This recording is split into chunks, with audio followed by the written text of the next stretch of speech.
Everything's nice. Yeah.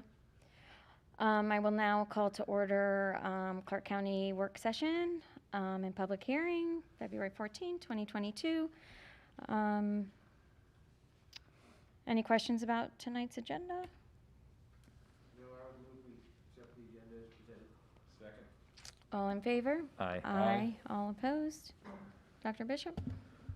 There is a, excuse me, there is a copy of the FY23 proposed budget from the 24th that's included in the agenda tonight, but what I'll focus on is the FY23 budget work session document, and you have a hard copy in front of you. Thought it might be easier for you to flip back and forth, make some notes or whatever you would like to do. So proposed initiatives that we are looking at for this year is our instructional programming. Is always a primary focus. Continuing to concentrate on remediation and intervention for those students who are behind. We did see and have seen, and you talk to any teachers in our communities, or in our community about what they've seen this year as students have returned to school. And we have a number of students, more so than we've ever had, who are reading below grade level, et cetera. So we want to make sure that we continue that initiative to push forward with those intervention and remediation services. Also, no changes, huge changes in academic programming at the high school or middle school are proposed at this time either. So continuing down the path, but really a focus on that intervention, remediation, and good classroom instruction. No new personnel requests this year. As in other years, we continue to work on the staffing piece is kind of the last piece we put together. It is about 80% of the budget when you take a look at salaries and benefits.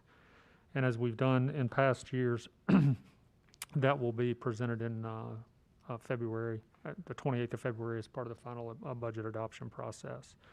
We might reposition or repurpose some positions, I should say, to support those student interventions as well. And then improve salaries and benefits for our employees. The adjustments to date, we have revised our ADM estimate. At the end of January, we were at 1,802 students. We have gotten 13 new students to Clarke County over the last 6 weeks or so. All of those are underclass students, and what we typically find is we don't have a very transient population. So once students come to Clarke, more often than not, they stay in Clarke and continue to move forward. That did equate to a revenue increase of about $75,000. We've also reviewed and revised the anticipated expenditures. Remedial summer school, contracted services, our cost to NREP, stipends, part-time employees, and substitute teachers was an increase of $52,000. So really a net on the positive side of approximately $23,000 of increased revenue. The teacher salary notes. This was in the last presentation on the 24th of January, but I thought it was worth bringing it up again. Virginia currently ranks 17th in starting teacher pay with an average salary of $42,069, a national average of $41,163. Well, when you look at average teacher salary in general during the 1920 school year, that's the most recent data that's available, we're ranked 26th, so right in the middle. Average salary of $57,600 compared to a national average of $64,133. In 2019, even though teachers pay ranks 26th, Virginia was ranked 9th in median household income. And just a reminder that during this current fiscal year, all of our teachers did receive a step increase plus 5%, which was an average of about 6.36%. Everybody else received 5%. Salary considerations. So the current proposed state budget contains 5% increase for those SOQ funded positions. We have not seen a budget from the House or the Senate yet. Those should come fairly quickly, I would think, in the next few days, probably by the end of the week. Crossover is just beginning to happen at the state level when those Senate bills go to the House and vice versa. Other local school divisions and competition for staff really kind of go hand in hand. Some interesting things are going on here locally with Winchester City, and I'm not going to speak to the specifics of it because I don't know them, but I know that they've received a significant grant for salary improvement.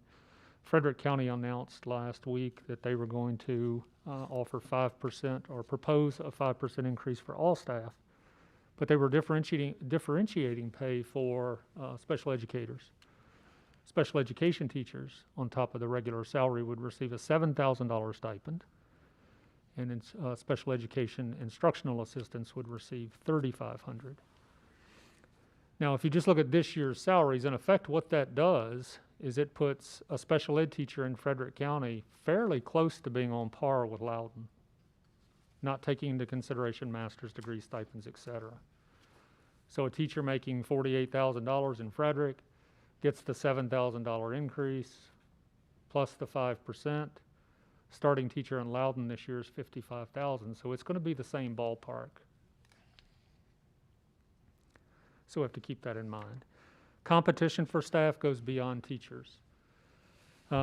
With the number of employers in our community looking to hire people, no matter where you go, it can be a restaurant, a department store, a convenience store, everybody has help wanted signs out.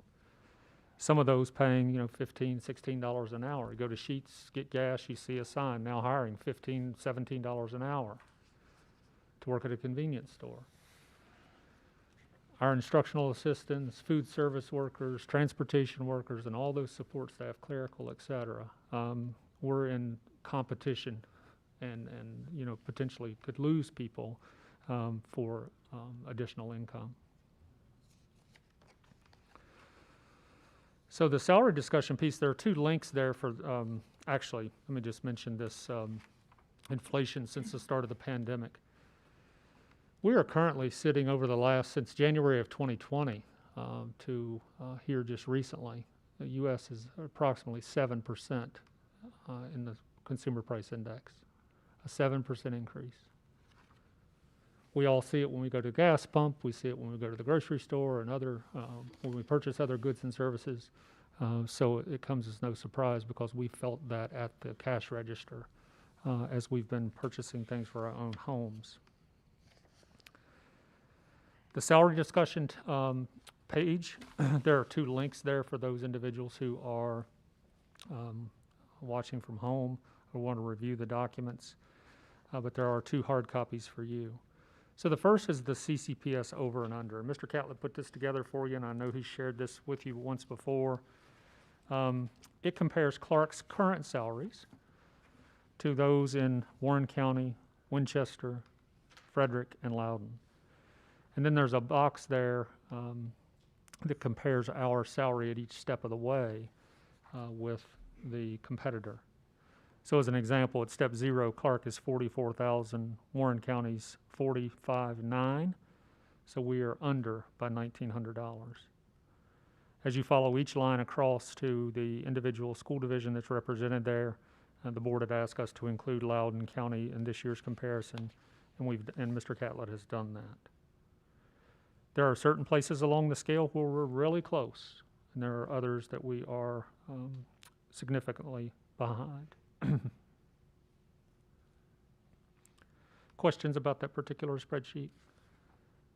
Certainly not going to go through each line of that, but it gives you a hard copy to be able to take a look at since the numbers on the screen are fairly small.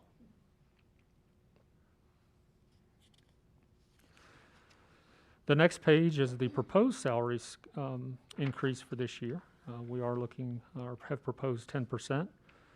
There is that 5% column in there since that is what is in the state budget at this point. But you can see at each step of the way, and if you do some quick calculations, if Frederick County at $46,000 gets a 5% increase, and that's roughly $2,300. So it'd be $48,300, and the 10% increase in Clarke would be $48,400. So it would put us right on par, at least at that one particular, one individual step, but that's just one example.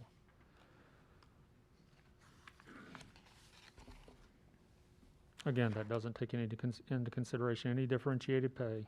So that teacher in Loudoun or in Frederick County at step 1 at 46,000. If they're a special educator, that 46 is really 53 plus the 5%.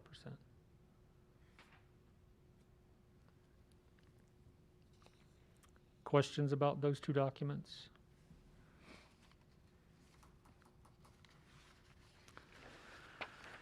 So as we start to look at those major operating budget changes, it seems like this is the case every year. Salaries and wages with the 10% increase is nearly 1.7 million. Health insurance increase, and we continue to work through that process, the procurement process for health insurance. Anticipate something hopefully in the next couple of weeks on that. And we'll be able to make some adjustments on that health insurance side, hopefully in the positive direction. So total of $1.914 million are those big items. So the executive summaries, again, for those who are at home, they're linked there for them to be able to take a look at it. You have hard copies in front of you. The first page you come to was what was presented on the 24th of January. So you can see in the expenditure side in the first box at the top, the first portion of the box, I should say, an increase of $1.24 million over the current adopted budget in the operating fund. Food service expenditures are anticipated to reduce by $67,463. Debt service by slightly over $36,000. And the school capital fund would increase by $954,325. On the revenue side, you can see the school operating fund revenue, $617,545 increase. Food service revenue and expenses offset one another, so it's a reduction of $67,463. Debt service, a small reduction of approximately $1,900. The school capital fund revenue, the $1.416 million, is currently in the state budget template. That is going through the General Assembly process now, like every other portion of the budget. And we're hopeful that if that passes, or any portion of that passes, that there would not be a need to request any capital dollars from the locality. We could instead use the state dollars to be able to address our capital needs over the next up to 3 years. That is a sunset provision over 3 budget cycles. Are other localities in the same situation? With respect to, School capital fund? it's in everybody's budget template. I mean, some will get more than others. There's a baseline amount plus an add-on for ADM. So I think my question is, having this offset by the state helps us potentially with asking for a 10% pay increase. Are other counties seeing that same, are their numbers similar? They can also be like, well, we're not gonna have to ask our board of supervisors for this amount of money, Mhm. so therefore we can, bump up the salary increase. I have not had that conversation specifically. In all the reading I've done about various budgets, I've not seen that strategy. That doesn't mean it's not occurring, but I have not seen that published anywhere. But it would be, I mean, it is a potential strategy. The big difference is, those one-time capital dollars, the $462,000 we got last year is considered a one-time expense where salaries are reoccurring. Right. But we do have up to 3 years to spend that $1.4 million, 3 budget cycles. Okay. So then on the local tax funding side, in the bottom portion of the box, the bottom 1/3, school operating fund, an increase of $626,645 would be the request. Food service is no additional. Debt service fund, basically our mortgage payment, is reduced by $34,106. School capital fund would be reduced by the $462,000 that we received this fiscal year. And just a reminder, we do get $154,000 from as a division under the VPSA technology bond. So that money would still be coming to Clarke County Public Schools. But we would not make an individual request if this all passes for any capital dollars from the county government. One of the interesting ways to look at this, and Mr. Hobart, I think this gets to your point to a certain degree, whether it's here or in other localities. If you look under the variance column, down under the bottom third, the 626, 645, so if the Board of Supervisors committed every dollar that they've committed to the school system this year, for capital, for the debt service, everything stayed the same. The true ask is $130,539 in this scenario. Does it make sense? We're not looking at the new one yet. So I just want to make sure, because the next executive summary follows the same pattern. Okay. Okay? So let's flip to the second one. This is based on the new revenue estimates with increased ADM. And again, I won't go through all of these lines because it follows the same methodology. Under the expense side, you can see that the expenses increased just slightly based on the $52,000 worth of, approximately $52,000 worth of increases we put in. Just small revisions to food service. Debt service remains the same. School capital remains the same. Under the revenue, there is additional revenue associated with the increased ADM projection. Food service fund is offset again. Debt service is the same. School capital is the same. So when you get to the bottom third, the new ask is $602,855 instead of $626,645. Debt service and school capital remain the same. So again, if we got all of the money that was earmarked this year to the school system through debt service and capital, it's $106,000. Now, that's not historically been the way this has been done. But I will tell you that over the last few years that we have been fortunate to receive the support of the Board of Supervisors with some increases. Some of those were revenue increases from the state combined with county increases for pay raises as an example. In FY19, the local transfer increased $690,000. In FY15, so the 14-15 school year, it increased $811,681. In FY17, it increased $550,397. And in FY22, this current year, it increased $471,859. So there have been similar requests in the past that have been funded. And I'm hopeful that we do have a county finance meeting on Wednesday. And I'm hopeful that, I know we'll have a good conversation. It's always collaborative and everybody has an opportunity to share their thoughts on direction moving forward. So the final to-do list that we still have to run through, we have to continue to review those estimates, those revenue estimates from the General Assembly. Senate and House versions should be coming fairly soon. Those final expenditure estimates are nearing completion. The last thing I'm waiting on my side is the governor's school for our students who attend there. We have a meeting on Thursday morning about that. I know the budget is part of that agenda. Finalize staffing for FY23 and then finalizing the health insurance procurement for the health insurance for the next fiscal year. So I'm happy to answer any questions you might have.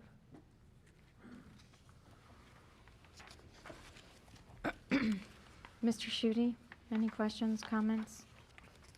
I guess it's hard to predict. Can you, Oh, I'm put sorry. your mic on? Thanks. But we would not get the estimates for the percent that we pay of our expense, the percentage the state pays versus the percentage that we pay. That is not released until next year, correct? Composite index? Yes. The new one is out this year. Ours actually went up. I'm sorry, went down slightly. it would be pennies on the dollar. Oh, We went from like .5728 to 5726. well, that's a good thing, because it's been going up It has. very steadily. Yes.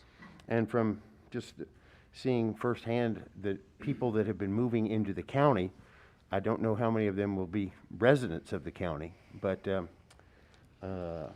long-term, it seems, I'm very happy to hear that. I hadn't heard that the new one was out. Okay, so that was going to be my question. Has that been factored in? It's like a 10,000th of a point, so it's, Okay. It's not going to be significant. I'll take it but after several years of We've had about incre- 6 consecutive years, or Yeah. 3 consecutive cycles, I should say, of increases.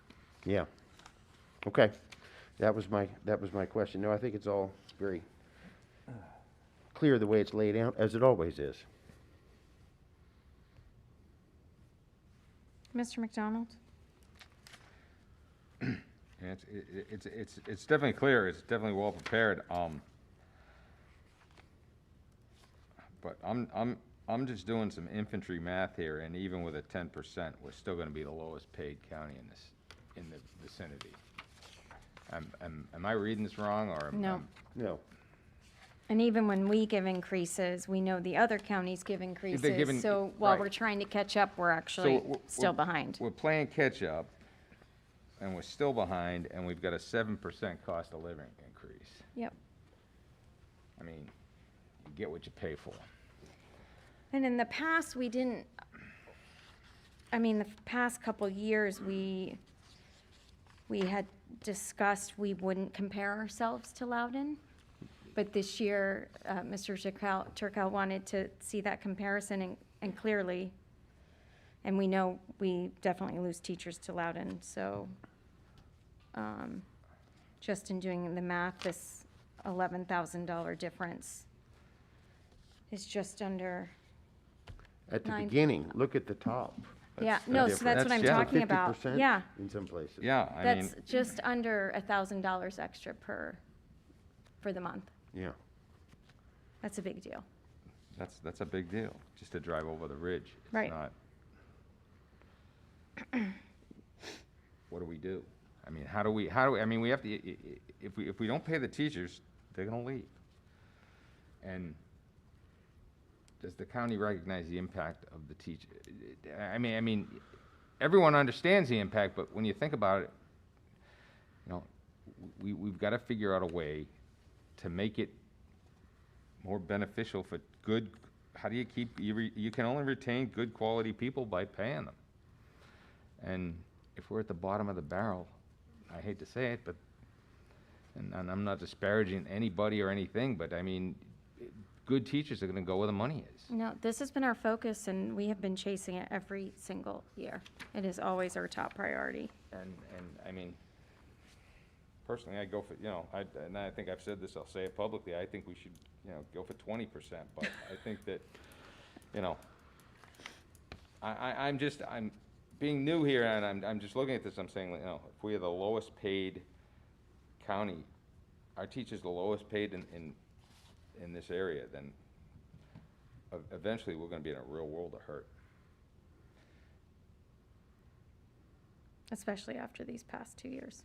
Exactly, and so I'm just not sure.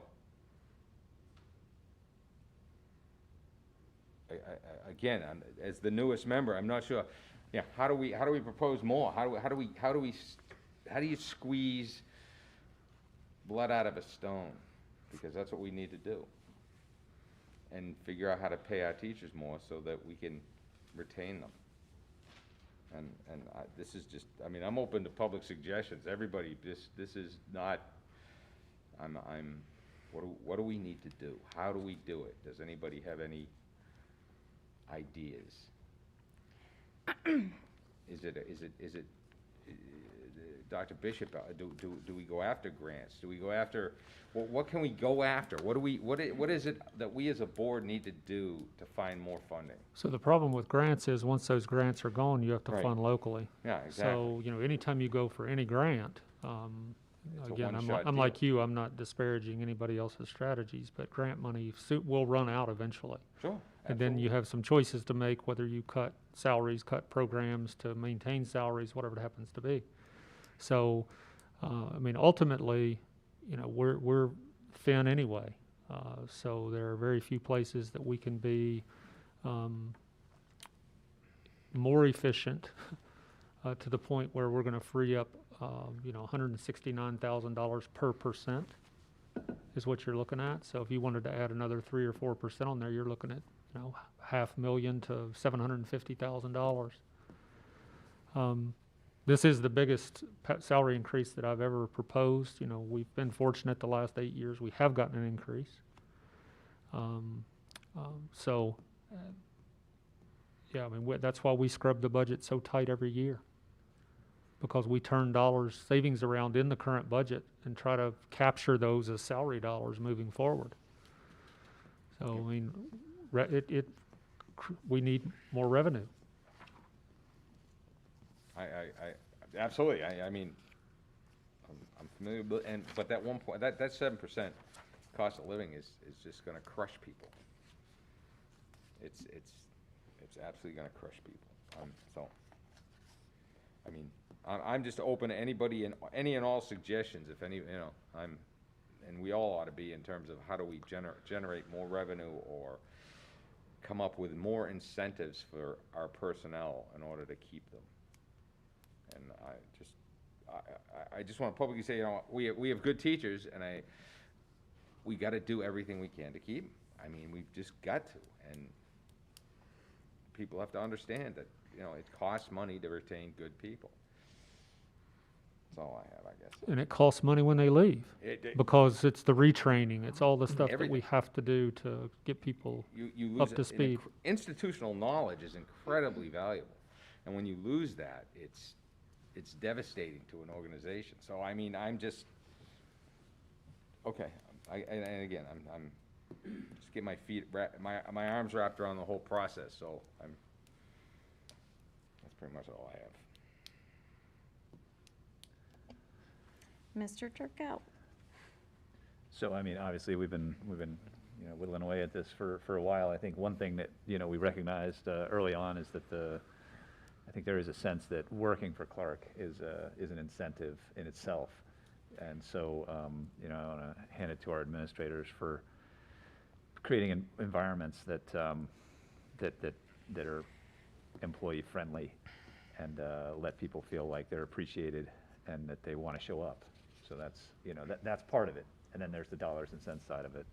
And from the dollars and cents side of it, you know, you can look around, and then it's talking to the Board of Supervisors, and, you know, creating that relationship and the rationale, and, you know, it becomes a political question on what you're going to be spending money on. So it seems like that's where we go, and I have to hand it to Dr. Bishop, because I think he is a very astute reader of the room when it comes to, you know, what we've been doing, and we've been successful so far. I think, you know, for me, it's always just about the competition side of things. That's why I wanted to know about Loudon, and including Loudon in there. I think we pretended Loudon didn't exist, but as all the teachers head to Loudon, it's a little hard to say that that's a good approach. So, you know, having it in there, I think, helps us with that argument that we have work to do on the competitive side in terms of the salary scale. Hearing a little bit about what's going on in Frederick with the SPED teachers, and then who else did you say? Or sorry, with Frederick. Special education teachers and special education instructional assistants. Yeah, instruction assistants. And so, you know, is that, so if they're pulling them up to competitive with the other side of the mountain, at least at entry, is that an issue for us? Is finding teachers to fill those roles? Do we anticipate? It could be. I mean, if people are going to follow dollars and cents, then it potentially could be. I mean, could we lose some teachers to Frederick County for the $7,000 add-on? Absolutely. Yeah. It's our highest turnover area. Okay. With teachers, SPED teachers. Okay. we hire multiple every year. We, in fact, just hired 2 for next year. So it's, the competition is fierce.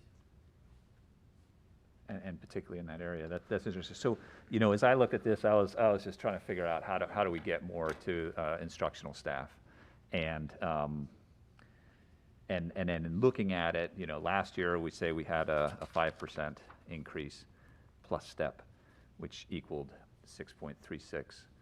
This year we're saying that whatever the increase is plus step equals 10%, right? So the actual, like, the language is a little different. Am I right about that? That's correct. Yeah. So this year it's that if you return next year, you can anticipate 10% more, not that our year 0 teacher is going to be, that our scale has moved 10% for a year 0 teacher. Correct. Right. So for me, again, it's, you know, it's important, staff, all staff. I think, you know, we're hype, at least I'm certainly focused on all staff, but maybe most so on the instructional staff, in thinking about how to squeeze, how to maybe reallocate. One thing I was, you know, wanted to put out and maybe have some discussion about is not increasing the dollar amount, but taking a look at potentially reallocating in a kind of a raised bracket. So, you know, and I don't know what the result would be, but the idea would be that the top teacher step is 69,180. That's a year 34 teacher on our scale. So perhaps that amount, every employee up to that amount would see a 10% increase. After that amount would see a 5% increase. So all the dollars that someone earned up to 69,180 would increase 10%. That would cover all of our instruction staff. For staff that receive more than 69,000, then everything that they earn above 69,000 would be at 5%.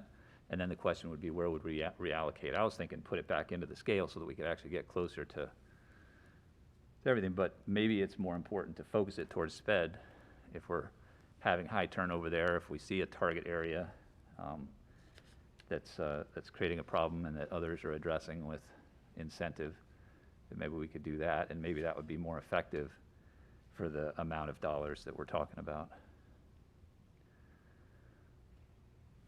Did that make sense, everybody? Everybody followed that? I got you. Well, you got me. Anybody else? I got You got You want to me. put, you There's want to two. cap it, wait, what I heard you say was you want to cap it at 69,180. Basically, a 10% is capped at 69,180. Yeah, the first 69,180 you earn, you get a 10% on top of that. Right. And then everything above that, Is then it 5. would be 5. And then you roll everything else back down. Yeah, so then that would kind of decrease the It'd be everybody but the administrators. compounding spread of salaries. I'm just wondering, how many people? Administrators. That'd be, That's what you're talking about. yeah, we're talking about, You're talking about everybody gets 10%, administrators get 5. That's ultimately, if we just want to put it in Well, a it would be the nutshell. 5% after 69. yeah, The first 69 would then bump 10 for everybody. For everybody across the Administrators, board. teaching staff, Okay, everybody, I got everybody. you. I got you. yeah. Yeah, so it's just like a Okay. tax See what I'm bracket. saying? So, Got yeah, it's it. just, imagine just, yeah, Got it. exactly. You're what it's making like. smaller steps after that. Yeah, so your first 69, you get 10% on top of that, and then, And then 5% on top of everything else. Right. 5% on the balance. right. And maybe that, you know, and so what that does to me is it says, you know, we're going to capture all of our instructional staff, we're going to recognize all staff, but we're not going to just keep pushing the top further away. And then the reason, you know, the ration, then the purpose is to then take that and target it. Yeah, got it. And if, you know, and it may not be a significant amount of money, it may not be sufficient, but perhaps it would be, I don't know. And perhaps others don't think it's a good idea. I mean, I'm just putting it out there. Well, my concern with that would be that, so, an administrator's job, I don't think you can compare a teacher's job to an administrator's job, because the value of both of them is just tremendous. And so if we're looking at a really small increase for an administrator, 10% on the 69,000, and then 5% after that, what's the incentive for our assistant principals or principals to stay? And the instructional staff is, administrative staff is incredibly important as well. And so if you're looking at, okay, I could be an administrator and take on all these additional responsibilities and work all summer, or I could go teach in Loudoun County, not have the responsibility of an administrator and after-school activities and dealing with discipline and working over the summer. I could have my summers off, technically. That's going to make it difficult to keep administrators. I know there's not I appreciate you thinking outside of the box. My concern is that we would lose good administrators. And how do you, and for those who decide to leave, coming and going in education is bound to happen. And I think it's important to happen in some cases because you grow and you become better at your job. But I also think, where's our incentive going to be to pull in good people? That begs a question.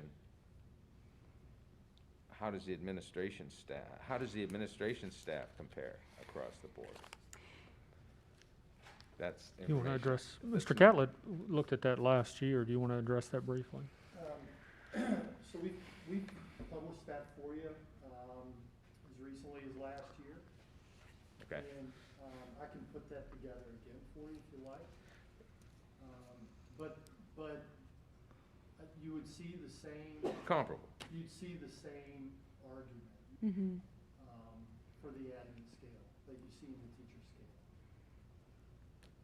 I also think too, looking at this 69,180, those are teachers at the end of their career who have stayed here some of them their entire career in Clarke County, and that's how we're going to show appreciation is 5% after the 10%.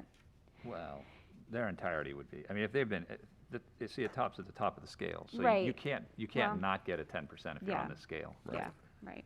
I see what you mean. At least I did get that right. I think see you what you can reshuffle the salary deck a million ways. I know. But know. to solve the problem, you have to solve the revenue side, and that's You're right. outside of our Yep. purview. You're right. We need to convince others to do Mm-hmm. that.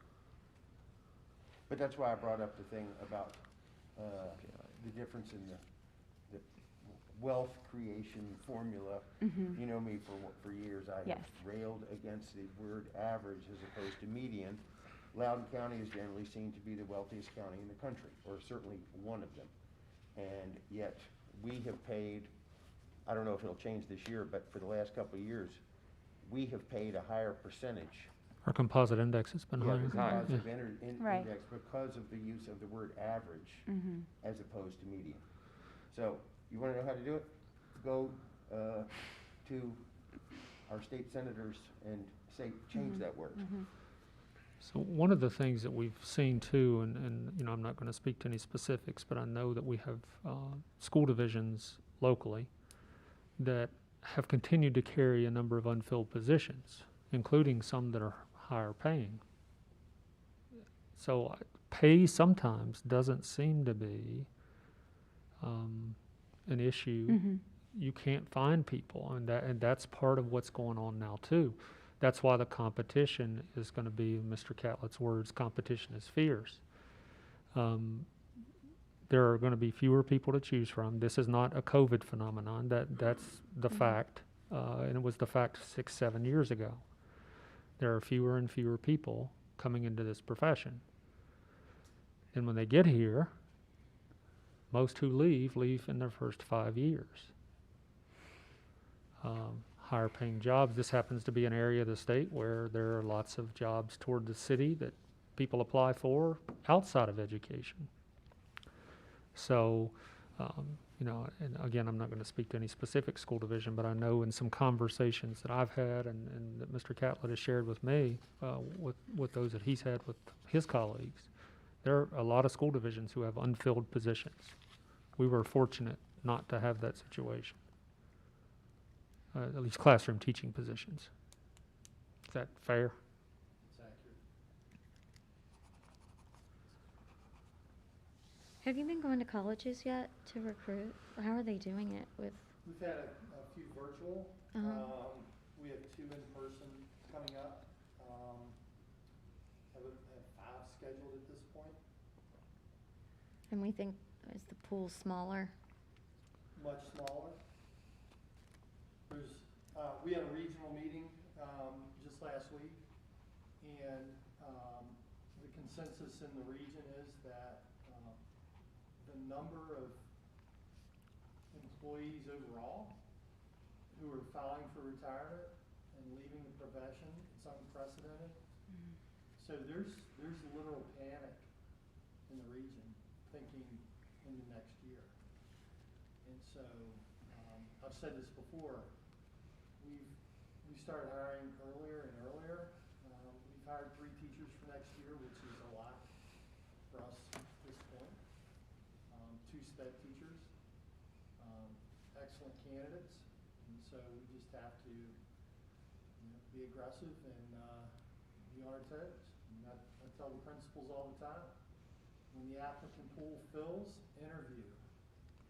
And so we've been doing that. So. Didn't we just send out our letters of intent to Yes. teachers? When's that due date? They were due last week. Okay. And that's what all school districts do, and that's part of the conversation we have, is that prompted teachers to let their school district know if they're coming back. And I heard, alarm and voices in the region that it's unprecedented what we're seeing right now. Retirements and resignations.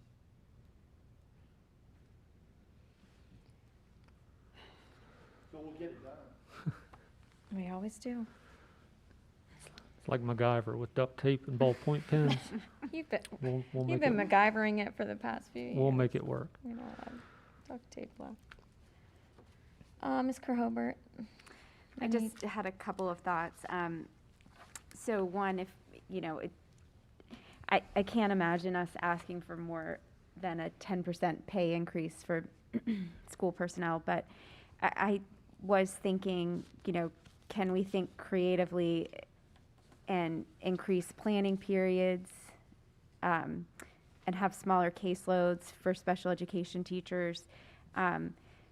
What would it look like if we had some sort of incentive for math, science, and special education teachers and instructional assistants related to special education? And then also, has there been a change in restrictions or qualifications for provisional licenses? Have things eased up? Because you would think that the state would recognize what a bind we're in. So, the requirements to get a provisional license haven't eased up, but once a teacher's earned a provisional license, they've been able to keep it longer. Mm-hmm. Because of COVID restrictions and to keep qualified folks from leaving. So a provisional license, you used to have an absolute 3-year deadline. Mm-hmm. Those can be extended now. Actually, special education had some special exemptions, so there are teachers with special education provisionals that are in their 6th year of a provision. Wow. So there is a lot of flexibility built in now. Mm-hmm. And that's one thing that we've always done, is work with Mm-hmm. career switchers, and, do field assessments to see if, say, a biology, someone who worked in biology, like in a lab, who could be a science teacher, do that all the time. We have we came across a new partnership with Lord Fairfax and JMU. It's called a 2+2. We're going to advertise that this week. And it's designed to take working instructional assistants to provide an opportunity for them to go to school full-time to get their elementary education license. And we've already gotten some interest in that. That's great. So there are a lot of creative efforts out there now to get folks licensed. So yeah. Mhm. And so my thoughts about the increased planning periods and smaller caseloads, I mean, that's every teacher's dream, but that would require more people. Correct. And so, you know, we already have this year with kind of some of our student support positions that are essentially part-time, like 4 days a week or something like that. Have we thought about, could we potentially increase that number to lighten the load or somehow change the structure of a teacher's school day so that they could have a little bit more time to plan or, you know, reconfigure what their daily schedule looks like? Is that possible? To have more people, I mean, those intervention positions are through the grant. We had it figured, so we had worked on it so the grant would last over 3 years. So if we back up and hire more people, that's going to shorten the period of the grant. And then whatever's not paid for out of the grant then comes out of local dollars. So yes, I mean, we could hire more interventionists for students, but that's going to put us probably next year, it's going to exhaust the grant next year more Sure. than likely. And is that something that I would be in favor of seeing, you know, increase our ask to the Board of Supervisors to just have more employees to help teachers in that way.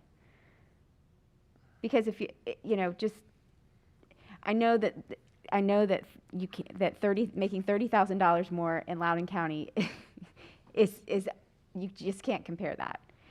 But if it's $2,000 and I'm happy with my caseload and I don't feel overwhelmed and I feel appreciated and like I have the time that I need to do my job, there's you know, you're less likely to look outside Clarke County, in theory.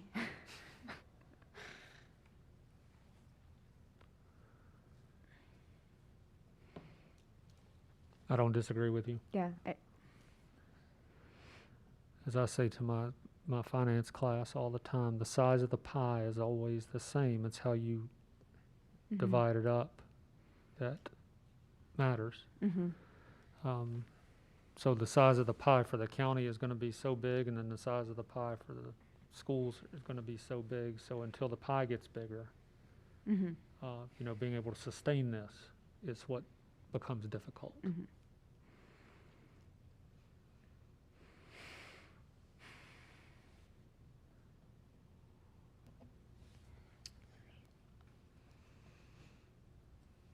Well, and you know, we asked for 7% last year. We got to 5, and then Dr. Bishop and Mr. Catlett got pretty creative with moving some money around to get us to that average. I guess it was average, 6.3. It was 6.36. So, but it sounds like we might not have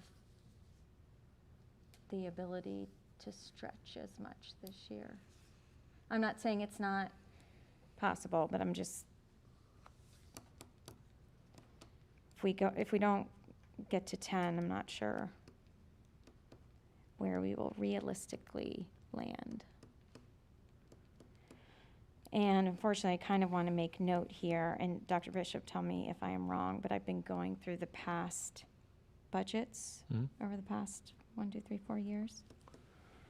Last year, we asked for 995. So we're asking for about 100,000 more. So, to answer your earlier question, Mr. McDonald, and not really answering it, but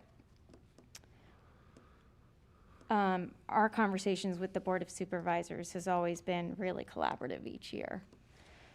And there is some back and forth, but again, it's pretty collaborative. So, you know, obviously there's a lot we wish we could do, but we also know the county has a lot of other slices to give out. So I think Dr. Bishop mentioned we have a finance committee on Wednesday, a meeting on Wednesday, so Ms. Kerr-Hobart and I will talk to Mr. Wise and get the conversation started.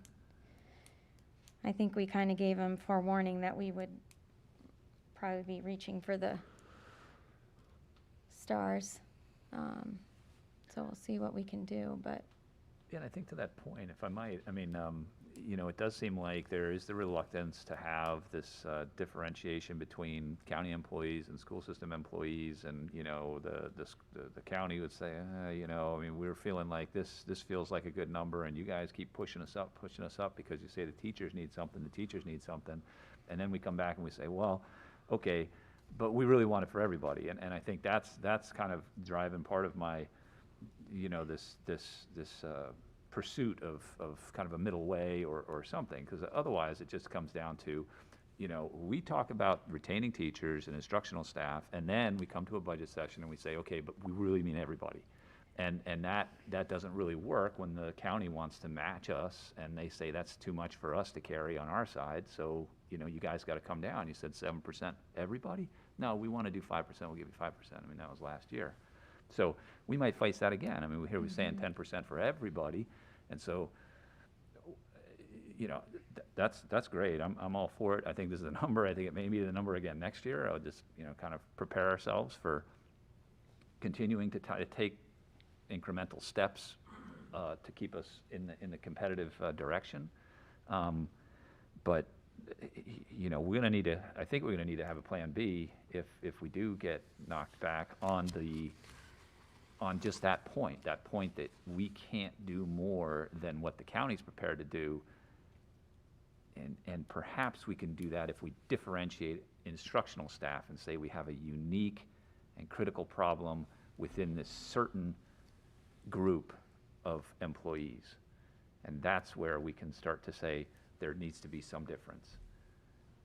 And that pulls us away from everybody's in the same boat in the school system, and then that holding us back from being able to remain competitive on this teacher scale that we look at so closely, and we talk about instructional staff, and then we say, okay, but everybody's in, and then we get held back. And that's where we have to be a little bit realistic, I think, about how we, you know, approach this and have it be politically palatable. I think I agree with you, and I think also another column that would really help on these spreadsheets is how many personnel At each level. is it applicable to? Because if we're talking about, yeah, that's a very important data point I think that's missing here. Because not only do we have to look at this, but we have to look at a future plan. If we have 20, 25 teachers that are up at the 28 and above year group, you're looking at those folks are leaving, and they're gonna have to be replaced, and it just gives you a little bit more information to start dealing with and making arguments as well. I mean, if we don't have any teachers coming in new, we have a real problem.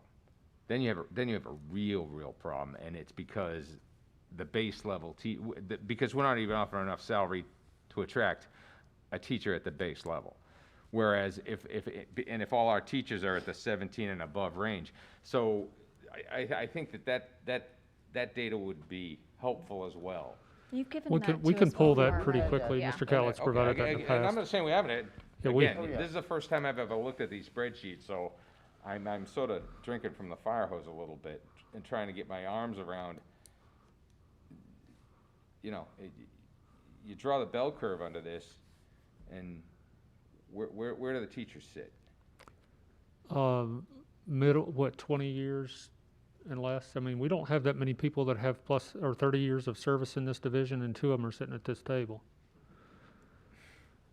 So, That's easy enough. yeah, it's easy Okay, to, it's it's easy to do. It's probably already Yeah. populated, just need to Just open the. open the- Yeah, it's the easy. column. yeah. I'd appreciate it. It would just help me understand this a little bit better. Yeah. And it might be able to your point, is that then you can make the argument that, okay, we have this many teachers at this level, and in order to supplement, it gives you a little bit more data to make a cogent argument. That's all I'm saying, is that what I think that I think your idea, John, is very, very good. It's just you have to be able to make the argument, you have to be able to make it efficiently and effectively. Just to complete the, Use your mic, Mr. Shooty, please. I just turned it away. Sorry about that.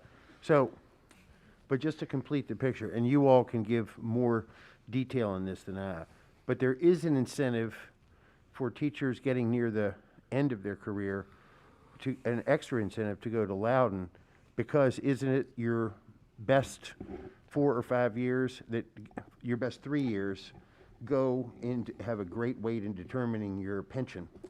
And so if you get to the end of your time and you get a $30,000 raise, I mean, based on a $20,000 or $30,000 raise, based on that, obviously you get a double whammy for that money. Yes. Am I correct in saying? That's correct. I mean, Yes. there It's are a high 3 pension. Yes. there are VRS plans out there where it's their highest 3 years. And those 3 years could have been your first 3 years. Mm-hmm. But generally speaking, it's the person's end of their career. And you do see some flight to other higher paying divisions to bump that pension up. Mhm. Yes. Okay. So Mr. Catlett did, Mrs. Kerhobert asked at the last meeting to do some comparisons with staff at different levels. Anytime you compare teachers and other personnel with take-home pay, there are so many variables, but he has done that, and he'd go over those with you fairly quickly. Thank you, sir. Ms. Weir put that up on the screen as well, but in case you want to make some Thank you. notes. Yeah, sorry.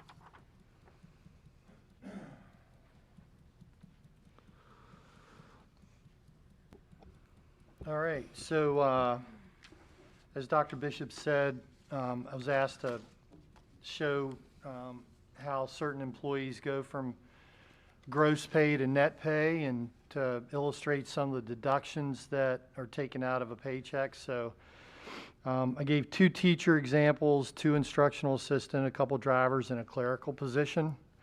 Actually, I give Sally Shekels credit for assisting. She's probably listening right now, so I want to make sure she gets credit. So you can just see it's self-explanatory, really. I put the annual salary. All of our employees are paid over 12 months. So, a 183-day employee, which is our instructional assistants and our drivers, it's an 183, generally 10 months. They're divided over 12 months, so they get paid through the summer. So we'll start at the first column, a teacher, annual salary, divide that by 12, that's the monthly gross, 3,989. FICA tax, that is Social Security and Medicare tax, and that's typically, well, that's a fixed 7.65%. Federal tax, state tax, VRS, VRS optional, that's for additional saving for retirement, and then health insurance.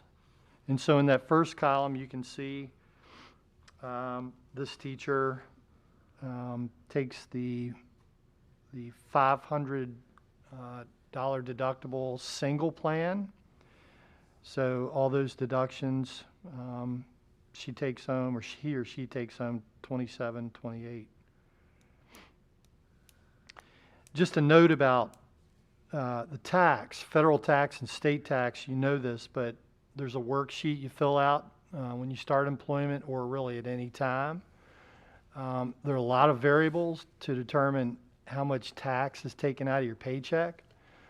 Some employees have zero federal tax taken out. Some have, depending on their family circumstances, they have extra federal tax taken out based beyond the standard calculation. So it's really hard to compare because everyone's situation is different, but this will help you see what are the deductions that come out. The second teacher, annual salary $52,000, monthly gross you see $43.43. Similar deductions, and that teacher has a high deductible family plan, and so that costs $617 a month. The interesting part, Ms. Hobart, and I think this is what you're trying to get to, was some of our instructional assistants and our drivers. The data that we collected on those employee groups, we have about 40 instructional assistants, and only half of them actually have health insurance with us.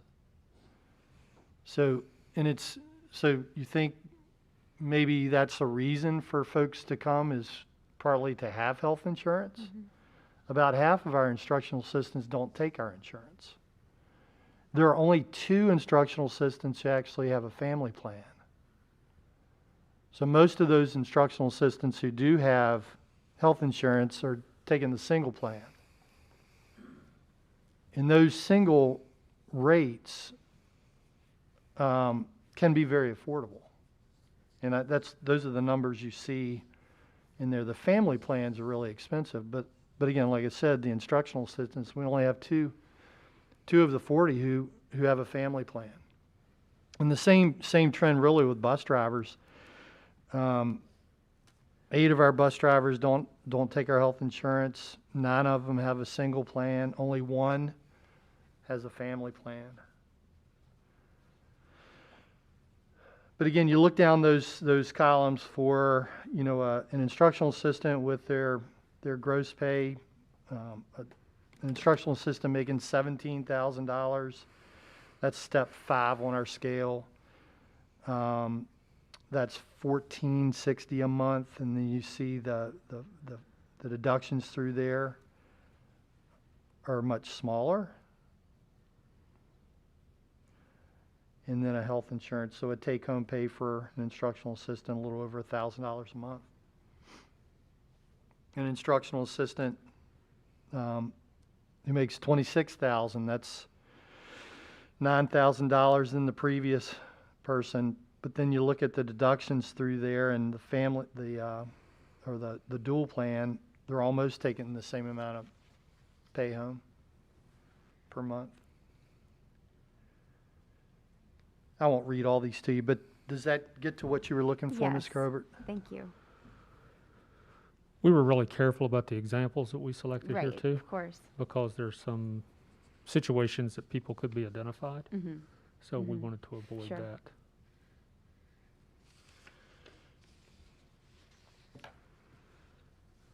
Okay.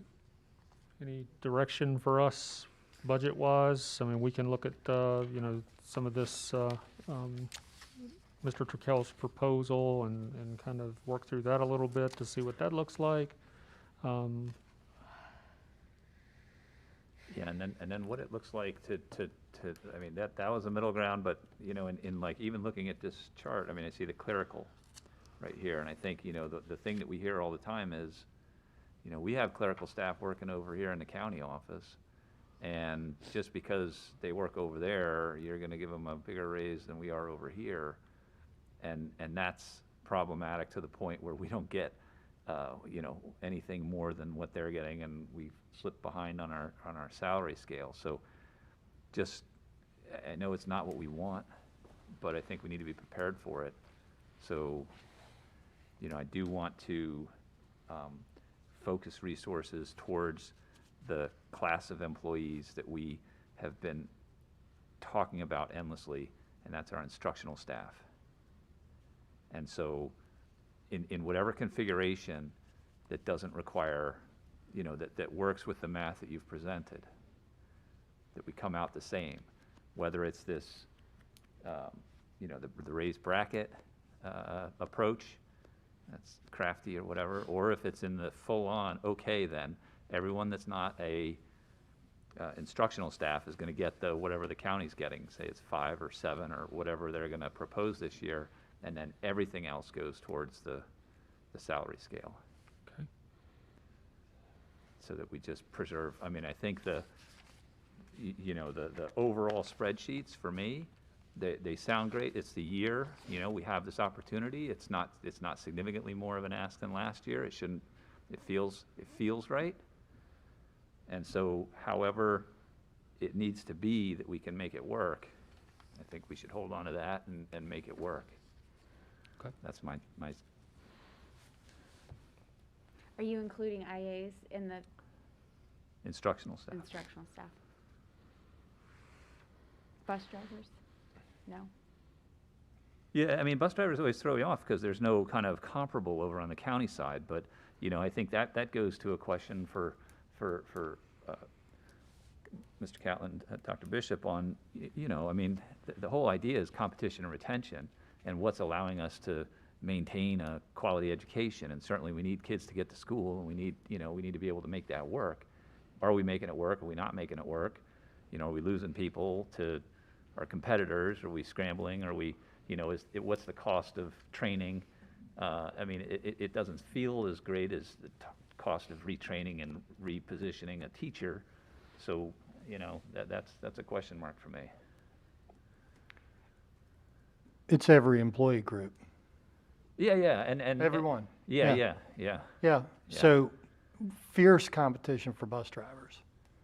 Okay. And so, Okay, well, we would want to make that case then. yeah, Yeah, we keep education going to the, you know, to the greatest extent we can. If it falls to that, whatever it takes.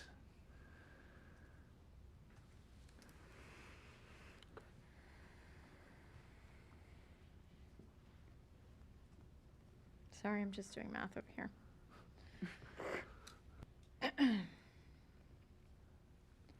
Okay. Any other comments? Thank you.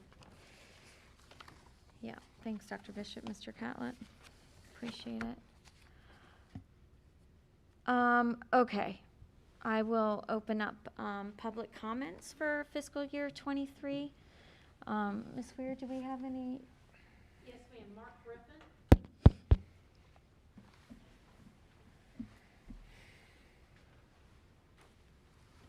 Hi, wonderful presentation. As a political conservative, I think I voted for Governor Youngkin. I put my time and treasure into getting Governor Youngkin elected, and his Parents Matter resonated with many citizens here in Clarke County, since he carried the county. One of the linchpins of this was paying teachers more. So as a political conservative who might sometimes be railing about this or that, I applaud the school board for taking a look at it. What the killer is for all you guys is inflation. And, you know, that's taking the joy out of a party, basically. But in any case, I just wanted you to know I'm putting my vote where my tax dollars are going. I heard on the radio that 2,000 superintendents have either resigned or quit during the pandemic. And I just want to applaud these two gentlemen for hanging in there. All right, thank you very much. Thank you so much. Ms. Weir, anybody else? Okay, I will now close the pub. Oh, I'm sorry. Yep. That's all right.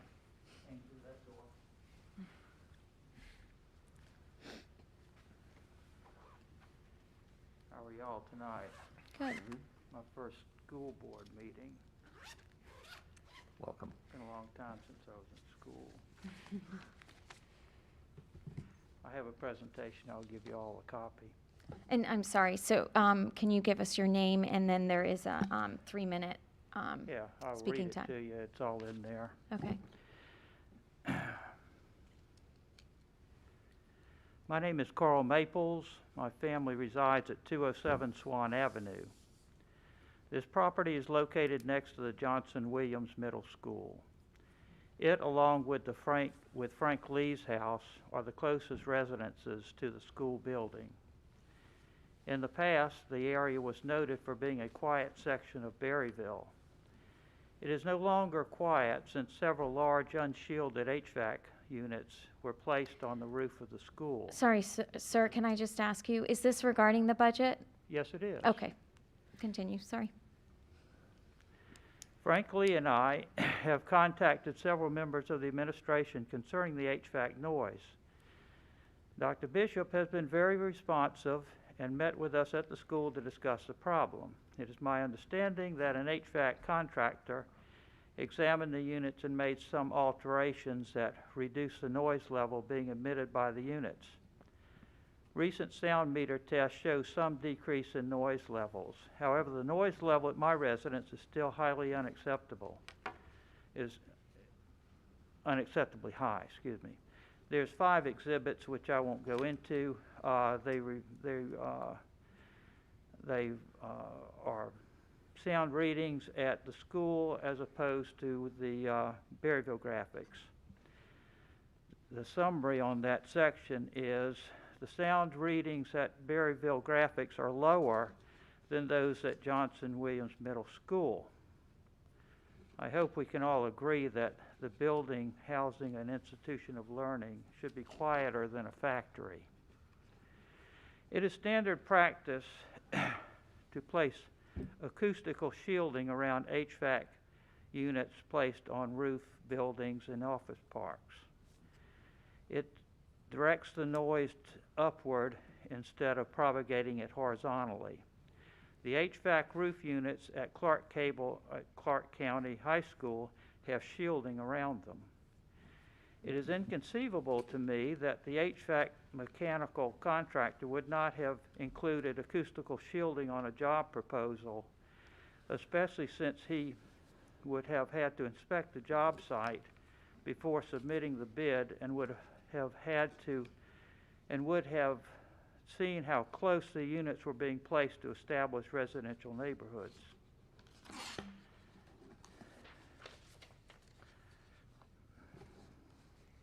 Now I'm speaking as a corporate accountant here. The cost of installing acoustical shielding would normally constitute a capital expenditure covered by a line item in the budget with an approval by the BOD. If that is the case, I would highly recommend including a line item in the 2023 budget. If the cost of installing HVAC shielding can be covered by current available funds, then move the project forward and get the noise problem resolved. In conclusion, I would like to extend an invitation to any of the board members to come by the house at your convenience. My telephone number is at the bottom of the page. I have been told by realtors that the residence is one of the most desirable in Berryville. The tax assessor seemed to think so 2 years ago. You're welcome to sit on the patio in the afternoon, which is over by the school, near the school. Have a libation, check out the scenic parkland view of the bird estate next door, and imagine how nice it all used to be before the property got flooded with HVAC noise pollution coming from the roof of the school. You got a problem there. And here's a picture of the closest unit to my house out the master bedroom window. and there's 55 decibels of noise coming into that room every day if I have the windows open. You have a real problem with this.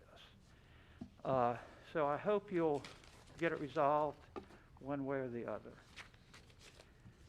And that concludes my presentation. I'll give you a copy of this. Y'all batted around budget for salaries a lot. I didn't grow up here. I grew up on a small farming community, but they had a wonderful school system, at least from 7th grade to 12th, and that was my ticket off a John Deere tractor. And I can tell you there was no turnover at that school. They paid the teachers well, and they educated people. And when these students get out of high school, they will be competing their whole life. They'll be competing for the school they get into, for the program they get into, for the study group that they're in. If they want to make a good grade in the upper level courses, they'll be competing for their jobs. And if they wind up with as good a career as I had, they will look back and they can identify the teachers that got them there. And so whatever y'all have to do to pay your teachers and give them good benefits and working conditions, do it, because it's for the benefit of the students. And they will be competing. They'll have to learn to run with the horses, to paraphrase Jeremiah, and they'll only do that if you can teach them and mentor them. So solve the problem of the pay. Pay them, give them good benefits and working conditions, and do it for the benefit of the students, because they will benefit from that the rest of their lives.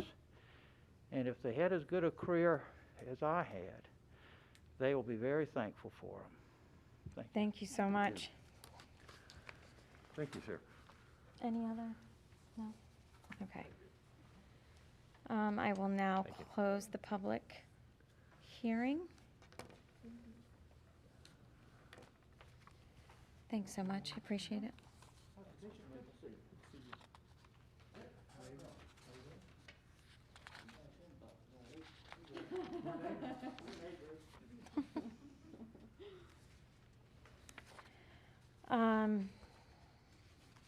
Dr. Bishop, the draft for 2022, 23.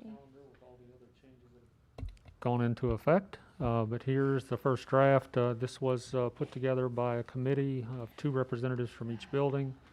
It does mirror in many ways the calendar for the current year. It does meet the state requirement of 180 school days or 990 instructional hours, so it is in compliance with state code.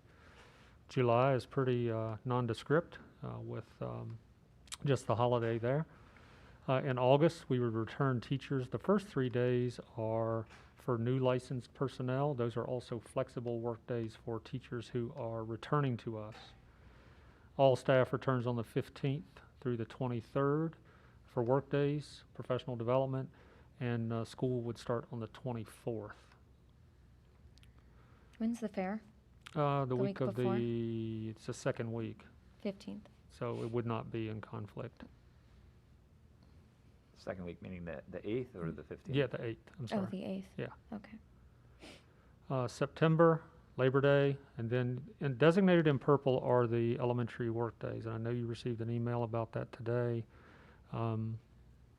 Talk to our elementary folks. They are over the moon, ecstatic with the opportunity to have some additional planning. And as I mentioned last year, when you start calculating minutes, it still is actually less than what our middle and high school teachers receive by nature of their schedule. October, we have the end of the quarter on the 27th, and then the 28th is a teacher work day for grading, report cards, etc. November 7 and 8, we would have the parent conference day on the 7th, work day on the 8th, which is election day. Typical 3-day Thanksgiving break. December have a 2-week Christmas break. The 19th, again, is a flexible workday. We would return on Monday, January 2nd. 16th is Martin Luther King Jr. holiday in January. And then we would have the end of the semester on the 25th, and those 2 work days would be a work day and a professional development day on the 26th, 27th. February is President's Day. End of the quarter, March 30th. Work day on the 31st. Spring break. There was some conversation this year about having spring break in the week after Easter Sunday. But when you started to play with the days, it just didn't work out very well with the end of the quarter and those kinds of things. So end of the quarter, the 31st, the next week would be spring break.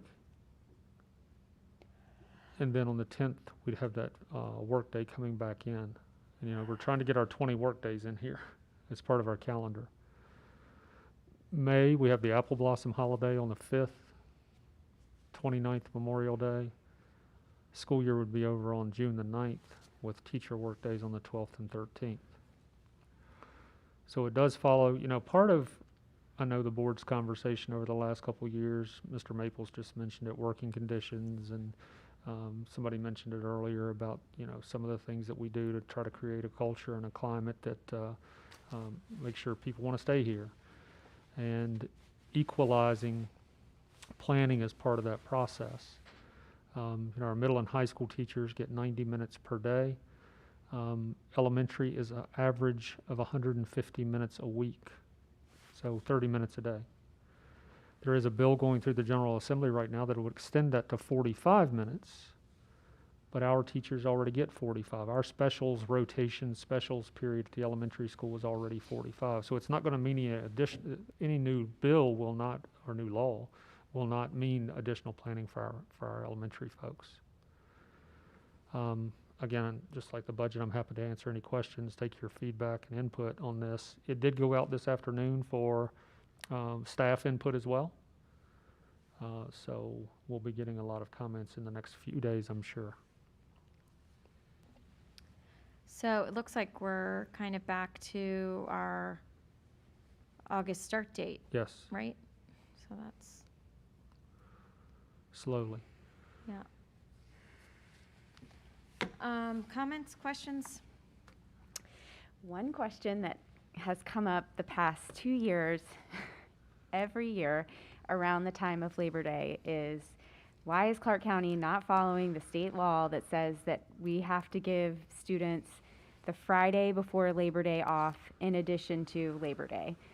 And so this calendar does not reflect that. Can you floor the conversation even, Sure. as we're getting into the conversation of a calendar for next year, can you please explain why we don't have to follow that? There are provisions with grandfathering in when you started in the past. There are provisions for shared programs. There's a variety of things that come into play with that. So right now, Clarke County would not have to allow that Friday before Labor Day. Mm-hmm. I tell people all the time that we can put in the calendar whatever you want. Right. The bottom line is we're going 180 days or 990 instructional hours. So if you want 3 weeks at winter But break. you're going to take it from somewhere else. Right. Which is generally at the end of the school year. Correct, yeah, because there's a very little wiggle room within the year. Yeah. And pardon me if but I think we lose the flexibility on the front end because of the fair too. Right, There are a lot of schools that are in school Right. when we're at the fair. we've never conflicted with the fair, that second week of August. We would be killed if we did. We have a lot of kids who are involved at Not the be able fair. to move. And, it's, even when our teaching staff starts, because so many parents are also involved with their children, Yeah. it is a real draw on and a strain on our teaching staff and others who Sure. are coming back to work because they're trying to work during the day and then run over to the fair at night and getting home late and coming in. Oh, So, I'm not being Yeah. critical I know of you're the not. fair. I'm just saying, yeah. when you take that week and take some of the flexibility out, Mhm. Right.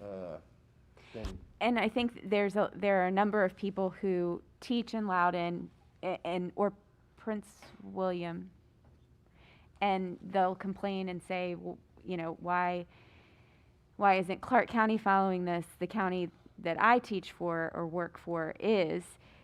But to your point, they're also not bound by their start date because of the county fair, That's which right. falls So in I the think that's second or just third week of a August. trade-off. You can't have, Right. you can't have them both. Down in Shenandoah County, I mean, they start school, and then their fair is the week going into Labor Day, Mr. Catlin? Oh, they take a So week. They they stop. actually take that week off and then restart school the following week. So they're in school like 3 weeks, they're off the week for the fair, and then they resume Mhm. school that next week. So there's And I some, think one year we started the week after the fair, and that was, we got some grumbles about that too, because it's like people felt like they needed a little bit of a break after the fair, so. You know. Okay, Mr. McDonald, this is your first calendar. Any questions? No, the only thing, I just pulled up the statute, and it looks like it's not, it's effective until July 1, 2022. So it looks like it may be actually become moot about the Friday before Labor Day. I don't know, I'm literally reading as we speak here, but, no, I don't really have any questions about it. It seems, you know, I'm a guy who never started school when I remember until after Labor Day, so this whole starting in the middle of August is sending shivers up my spine, but that's neither here nor there. So, I got it. Okay, no questions. It's, Okay. The fair is actually the 14th through the 20th. Did you all? Oh, So- it is the so week it is before. right before. But, you know, it's But still, it's it's a not couple the days same week break, of the fair. yeah. And there's a couple days break Yeah, before. right, exactly. And I do like that starting midweek for that first week of school for everyone to ease back in, because it is quite an adjustment. Okay, so I think Katie and I will take some of these comments back that were discussed today to our finance committee. Go On the ahead, Ms. calendar. Oh, I'm sorry. That's all right. Go ahead. So, you know, this was the first year of the Fridays day for the elementary school teachers for planning, and I'm glad to hear that it was well received by the teachers. You know, today we got the email about maybe some unintended consequences. I'm glad to hear that the calendar will be kind of being reviewed by staff a little bit more, and maybe we'll get some more feedback. And even from parents too on that for elementary schools with the one Friday off a month. So it's clearly important for our staff. It's appreciated by our staff. And, you know, and if I'd like to hear from folks about what their experience has been with this approach to the school year for the elementary schools. That's it. Okay. Thanks. Sorry about that. That's all right. Did we send a budget survey out? no, we didn't this year. Okay. Okay. Any additional comments? All right. Thanks for being here. Happy I'll adjourn. Valentine's Happy Day. Valentine's Yeah, Day. this was Oh, this was a oh, first. and happy birthday, Miss Weir, Wow. our Cupid baby. 29.